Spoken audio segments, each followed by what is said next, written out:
Сіздің басшылығыңызда, Геннадий Васильевич, бірінші хатшы болғаныңызды қаламайды. Неліктен? Мені КПСС орталық комитетінің саяси бюросы тағайындады. Сіз қазақстандық емессіз. Бұл ұлтшылдық, жершілдік. Жоқ.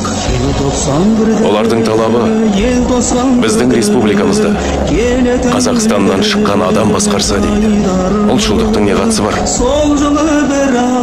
Бұл